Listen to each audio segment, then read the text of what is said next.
Então, hoje vamos com a aula preparatória para o levantamento topográfico.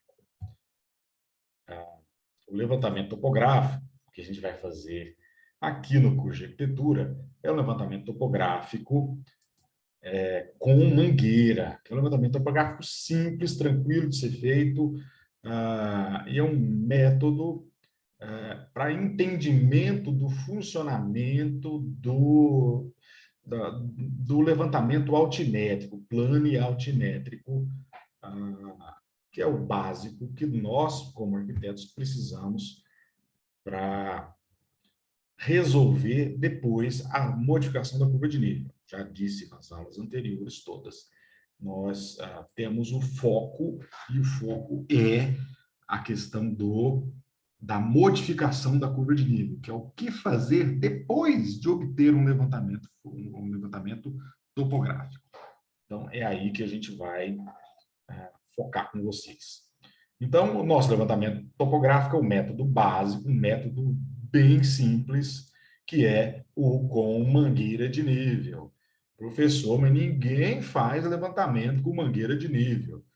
Não faz, né? De vez em quando eu fazia, né? Hoje não faço mais projeto.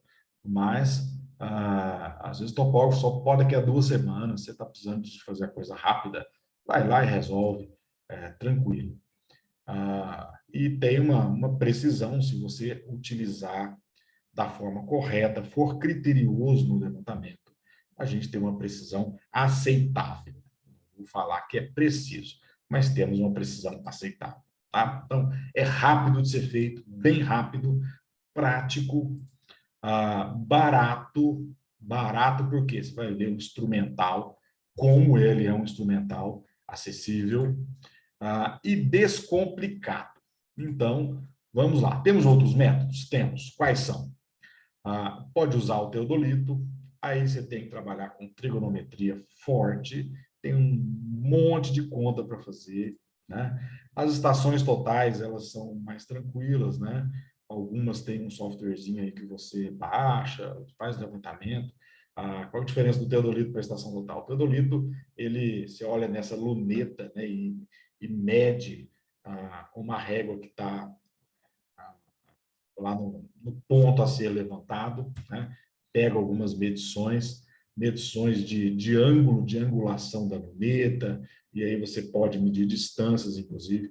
A estação total, ela faz uma medição com um prisma que está colocado no ponto a ser levantado, então é uma medição mais precisa. E tem os métodos, que são os métodos que são mais simples, né? Você tem um GPS, onde você coloca esse GPS aqui, um GPS estacionário, e aí ele faz uma medição com uma constelação de satélites. Ele fica ali alguns minutos e ele faz essa medição com uma constelação de satélite, dá uma precisão incrível, incrível, e você descarrega todos os dados num softwarezinho que vai compilar isso e vai fazer o trabalho que é o mais complicado, né, de cálculos e tudo mais. Então, ajuda bastante. E, ultimamente, temos usado aí, né, tem topógrafo já está usando o drone, onde você tem uma câmera, que é uma câmera especial, ela é uma câmera multiespectral, parece coisa de fantasma, né? Olha lá, uma câmera que ela tem, ela é diferente, né? Ela não é uma lente só, ela vai ter uns sensores aí que vão fazer as medições de distância, de altura, e aí você acaba conseguindo fazer o levantamento de drone. Então, um método bem contemporâneo, bem atual para fazer o levantamento. Agora, é claro que todo esse material ele tem custo e custa caro, custa muito caro. Professor, eu posso colocar aquele drone lá da China que eu paguei R$ 200? Claro que não, criatura. Não tem nem bateria que aguenta um voo para fazer um levantamento. Tá? Então, é claro que tem que ser um material profissional e isso tem custo. Tá? Nós vamos usar instrumentos bem básicos. Quais são os instrumentos? Primeiro, a mangueira de nível, que é a mangueira cristal, mangueira né, de meia polegada ou de 3/4, pode ser a mais fininha, né? Você tem a baliza, né, que a baliza ela vai servir como apoio, o piquete, que é para marcar os pontos a serem levantados, a linha de pedreiro, que vai nos ajudar a alinhar os piquetes, né? Você marca o primeiro, marca o último, e depois sai marcando piquete no meio, senão fica aquela linha que não é uma linha, né? Uma linha reta, acaba virando uma linha poligonal. A marreta, que é para fincar o piquete no chão. A trena, eu chamo de trena dura, porque ela, né, tem essa parte metálica que é dura, e isso ajuda muito no levantamento, e a trena mole, que é uma trena para medir grandes distâncias. Tá? E também uma prancheta e uma lapiseira. Lapiseira de arquiteto é 09. Não sei por que o pessoal gosta da 09. É porque ela escreve grosso, né? Você põe aquele grafite molinho, dá para fazer croquis. Então, o levantamento altimétrico. Como é que vai funcionar esse levantamento altimétrico? Primeiro, você precisa encher a mangueira com água e sem bolhas de ar. Então, vai na torneira e enche a mangueira na torneira, né? Deixa a água vazar até sair todas as bolhas de ar dentro da mangueira. Não pode ficar nenhuma bolhazinha. Senão, quando for fazer o levantamento e a bolha sumir, ele dá diferença, né? Ele vai dar diferença. Então, enche de água. Viu que eu enchi? Ó, sem água, com água. Sem água, com água. Sem água, com água. Então, vou usar aqui o princípio dos vasos comunicantes. O que diz o princípio dos vasos comunicantes? O acréscimo de pressão exercida num ponto em um líquido ideal, em equilíbrio, se transmite integralmente a todos os pontos desse líquido e às paredes do recipiente que o contém. O que você entendeu aí? Nada.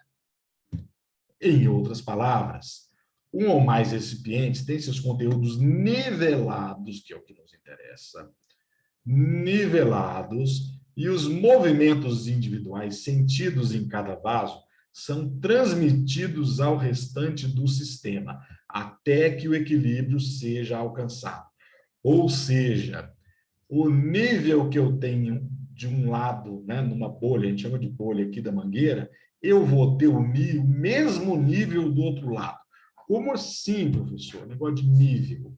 Então, olha lá, o nível que eu tenho de um lado é a mesma do outro lado. Professor, essa mangueira está muito bonitinha. Vamos pegar uma mangueira qualquer aí, vamos colocar ela lá no terreno, né? O nível que eu tenho de um lado da mangueira é o mesmo do outro lado, desde que eles sejam comunicantes, desde que você não pise na mangueira e interrompa a comunicação. Cuidado com o pezão na hora do levantamento. Então, isso vai acontecer. Então, a mangueira de nível, ela vai dar para mim o nível em um ponto o mesmo nível do outro. Olha lá. Sempre assim, sempre assim. Se eu subir a mangueira, baixar do outro lado, o nível da bolha vai ser o mesmo. Tanto é que lá no terreno, vocês vão perceber isso, né? Tem muita gente, muita mangueira que começa a vazar, porque o lado de cima, né, tá alto demais. Tem que baixar para manter o mesmo, senão a água toda sai na outra ponta. Então, o que eu faço lá na hora do levantamento? Eu vou colocar os piquetes, alinhar as balizas com os piquetes, marcando os pontos a serem levantados, e vou medir a distância da bolha até o chão. Então, aqui, ó, mede a altura da bolha até o chão. Eu tenho aí o valor X, né? Mede a altura da outra bolha até o chão. Eu tenho o valor y. Então, x menos y vai me dar a altura, o desnível entre um ponto e outro. O x menos o y vai me dar o desnível entre um ponto e outro. E aí eu faço isso inúmeras vezes no terreno, quantas vezes for necessário, né? Sempre que eu tiver uma mudança de topografia, eu vou fazer isso dessa forma. Então, aqui um exercíciozinho, se x for 150 e y 20, qual que é o tamanho de z? Então, se eu alinhei aqui, coloquei a mangueira, peguei a medida, a primeira medida 150, e aí vamos combinar uma coisa? A primeira medida é sempre uma medida cheia. Eu vou partir sempre de 1 metro, sempre de 1,5 metro, sempre. 2 metros não, porque 2 metros é muito alto, né? Eu, pelo menos, não tenho 2 metros de altura. Eu tenho 1,80 m, mas 2 metros de altura é alto, tá? Fica de preferência na altura dos olhos. Então, 1,5 m tá uma altura ideal para todo mundo, né? Então, a primeira medida você parte sempre de 1,5 m e a outra você mede o que sobrou, que pode ser menos ou mais, né? Se o terreno está caindo, né, para o outro ponto, ele vai dar mais de 1,5 m. Se o terreno está subindo, ele vai dar menos de 1,5 m. E aí eu sugiro a vocês que sempre façam o levantamento do ponto mais baixo para o ponto mais alto. Por quê? Para trabalhar sempre com números positivos. Então, aqui, trabalhando com números positivos, a gente vai ter... vamos calcular e vamos achar o Z. Quanto que é o Z? 130. Por que 130? Porque eu parti de 150 de um lado, medi 20 centímetros do outro lado, só um toquinho, né? Então o terreno cai demais. Então eu tenho 1,30 m de desnível de um ponto a outro no terreno. Tá? Essas são as medidas. É assim que a gente vai executar o levantamento. E aí você repete isso quantas vezes for necessário, né? Sempre que tiver uma mudança de direção, ou sempre que esse desnível, né, no golpe de vista aí tiver mais de 1 metro e pouquinho, né, você marca um outro piquete, né? E aí a gente calcula aí o desnível de cada trecho. Então, cada trecho vai ter o seu desnível. Geralmente a gente usa um referencial de nível que é o meio-fio, tá? A gente usa sempre o meio-fio. Por quê? Porque o meio-fio não vai mudar, pelo menos não tão cedo, a não ser que a prefeitura reforme a rua. Aí você perde o referencial de nível. Então, de preferência, a linha do meio-fio, e a partir dali a gente sai calculando o desnível e, de preferência, calculando o desnível de uma forma acumulada. Tá?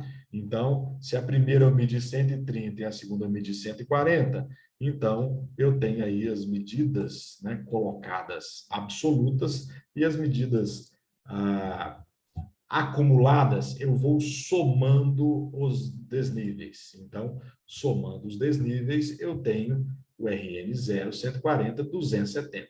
Então, esse é o cálculo, né, da altimetria. Tem um ponto que está a 1,40 m, o outro ponto está a 270 de altura. Tá? E aí, a gente leva isso para uma vista superior, aonde eu vou ter o levantamento, né? O levantamento altimétrico, né? Marcados com relação ao referencial de nível que eu chamei de 0, tá? Começa lá. O planimétrico, o levantamento planimétrico também é tranquilo, você mede com a trena mole, mede com a trena mole essa distância de um ponto ao outro, mede no chão, tá? Mede no chão. Por que não pode medir, né, de bolha a bolha? Porque vai dar errado, vai ter uma barriga na trena. Então, você mede aqui, depois a gente vai fazer um cálculozinho para determinar em planta a medida de MN. Então, que é isso aqui, ó. Então, as medidas estão em verdadeira grandeza. E as dimensões em planta, elas não estão em verdadeira grandeza, estão em projeção. Concorda comigo que R é menor que N e S é menor que N? Então, eu tenho que tomar esse cuidado. Aí, eu tenho aqui um cálculo a ser feito. Qual que é? Eu tenho que calcular o valor de S e calcular o valor de R. Então, S é proporcional a N. Eu tenho o desnível entre um ponto e outro né? E aí eu posso fazer o cálculo, utilizando aí com clareza, né?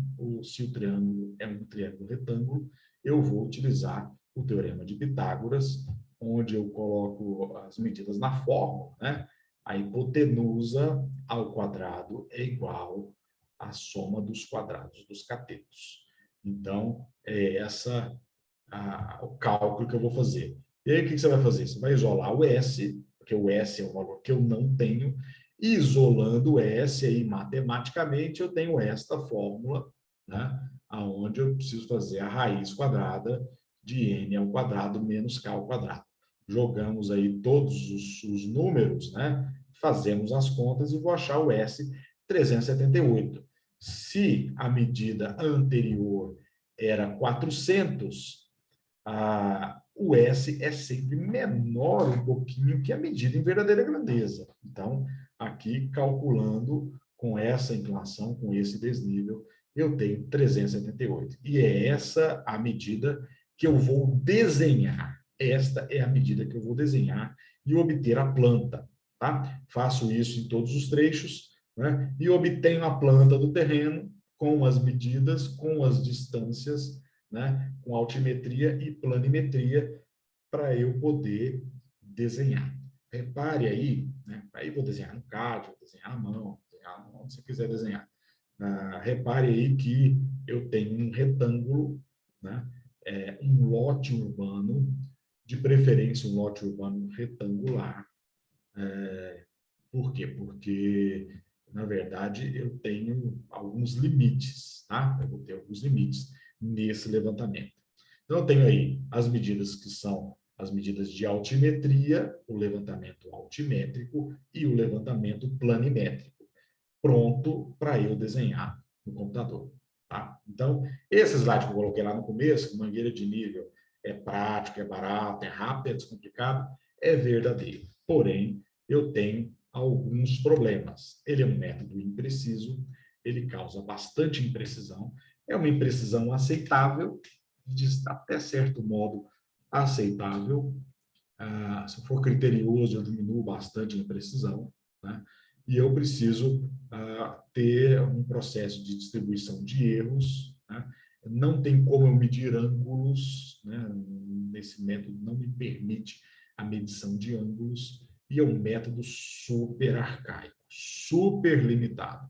Então, para lotes urbanos, dá para fazer, quebra o galho, resolve bem o problema.